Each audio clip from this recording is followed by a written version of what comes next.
Сегодняшний день был посвящен балету. Знакомая подруга, художник, пригласила меня составить ей компанию, чтобы порисовать балерин и балеронов на репетиции. Это высокий уровень, это кремлевский балет. Мы, не мешая никому, аккуратненько расположились с акварелью, с чернилами, с гуашами в уголке. И даже если бы мы ничего не рисовали, просто побыть среди музыки, среди движений, пластики, великолепного мастерства – это одно удовольствие. В конце этого ролика я покажу, какие наброски получились. Все в движении, потому что все очень быстро происходит, стремительное изменение поз, и много ты рисуешь по памяти. Разве что, когда балерина отдыхает, можно хотя бы, я не знаю, несколько секунд уловить какую-то пластику. Но вообще это удивительно. Красиво и полезно делать наброски в движении. Если есть возможность куда-то походить, где занимаются люди танцами, не обязательно балетом, используйте эту возможность. Напроситесь в гости. Я думаю, вас с удовольствием примут. Ну и собирается материал, на основе которого можно создать целую серию работ. Надка, Лин, спасибо, Слав, что делитесь своим талантом и настроением. Ну, пожалуйста, хорошо, что вы смотрите. Кстати, делитесь с друзьями, раз это нравится. Скажите, пожалуйста, как вы провозите картины домой через таможню? Требуются ли какие-то бумажки, подтверждения авторства, или типа это не является культурным наследием? Или вы там оставляете их галеристам на продажу? Да нет, не оставляю. Но вот 2 работы сейчас оставил в Швейцарии.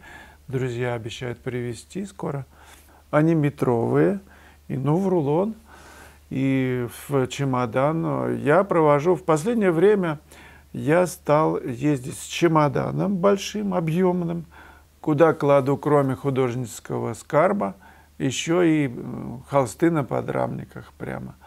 Потому что небольшого размера этюды, такие вот работы, писать хорошо, но мне хочется все время побольше. Вот чемодан позволяет, набиваю его под завязку и еду. Проблем не было, никаких бумажек я не делаю. Если картина написана вами, да они еще мокрые, кто будет прицепляться? Мне кажется, проблем не должно быть. Но есть же международное правило, что картины не старше 50 лет.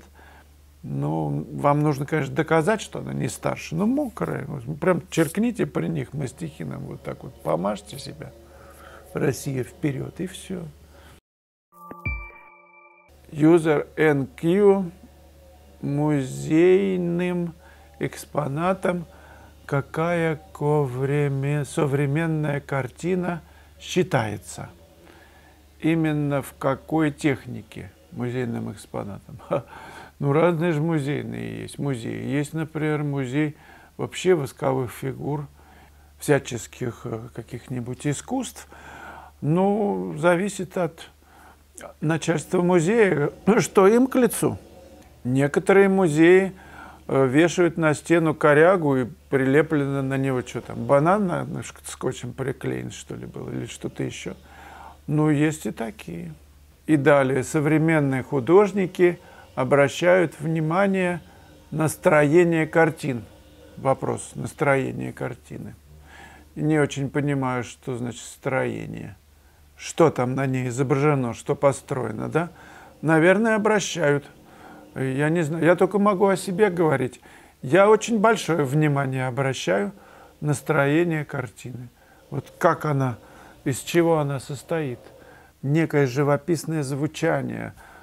Каждый холст ведь звучит, какая-то исходит от него какая-то музыка, да, какое-то настроение, волна эмоций, волна некой вибрации художника, его работы, которую он выразил, да, в картине. И что бы там ни было написано, и как бы ни было написано, естественно, мы чувствуем, что за этим находится. Как бы это сказать? В каком состоянии творил художник? Вот это чувствуется. Поэтому даже несколько бывает незначительных, может быть, для кого-то, мазков, линий, могут свести с ума, потому что чувствуется состояние. Оно является волшебным, оно притягивает через вот эти вот линии, штрихи. Собственно, в этом смысле живопись, ну, как и другие искусства, являются неким проводником к тому, чтобы нам стать более совершенными, и художнику, и зрителю. Кстати, вот Владимир Лавров пишет: «Слава, я добавлю, художник-исследователь, а карандаш его микроскоп или коллайдер. Если вы хотите, Слава, что вы что-то знаете, о чем я, расскажите всем, кто хочет это постигнуть».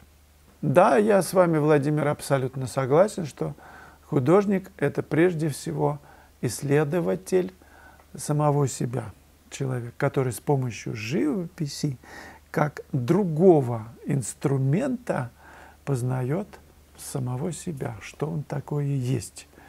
Рикошетом после этого, отраженно, могут и зрители в этот процесс включиться, наблюдая, исследуя произведение. Но художник – это исследователь, я абсолютно согласен. А для чего еще художник пишет картину?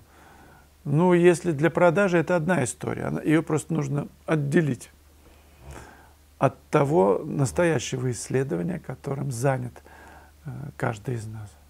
И в этом смысле живопись – инструмент. И очень такой емкий, мощный инструмент вот этого исследования. Это можно почувствовать. Просто вы берете краску, касаетесь холста и замечаете, что в этот момент вы изменены. У вас что-то, вот, я не знаю, струится через вас, что-то такое особенное, чего раньше вы не замечали. Вот в момент касания, в момент живописи, любой, пусть что-то там никто не понимает, но в этот момент вы наиболее полны, мы полны. Чем, не знаю, да и не нужно об этом. Чем, кто там прана напишет, кто-то, я не знаю. Ну, короче говоря, мы становимся более влюбленными в жизнь, влюбленными в себя, в мир. Может быть, это и есть самое главное. Не то, что картина продастся или не продастся, а вот этот момент, то, что мы становимся другими, когда пишем. Ну, а когда картина написана, она нам уже не принадлежит, она уже живет по своим законам, это уже другая жизнь, произведение, которое сделано. Как она там, через сколько лет, и где она будет, кто будет на нее смотреть, мы этого не знаем. User GZ. Волновал ли вас вопрос о замене нейросетями художников и других творческих профессий? Может, работа человека обесценится или станет еще дороже? Может, станет дороже. Но никогда машина не сможет создать то, что создает человек. Никогда. Ну, музыки не создаст, картины не создаст. Это будет что-то такое, что будет сразу видно, что это не человеческое. Там души нету. Там есть что угодно, но нет души. Может быть, для кого-то из других по коридору палат эта живопись будет иметь ценность, но это только в тех корпусах, где наращивают душу. Ну, у кого она недоразвита, может, они там лечатся как раз по восстановлению души, да, по ее починке. Естественно, будут люди, которые будут восторгаться тем, что нейросети делают. Это естественно. Друзья, напомню, что в нашей онлайн-школе работает акция, она продолжится до 12 мая. Все уроки за полцены. Заходите на сайт и выбирайте. Уроки легко выбрать, потому что есть видеоанонс к каждому уроку. Ну и отзывы, конечно. Заходите.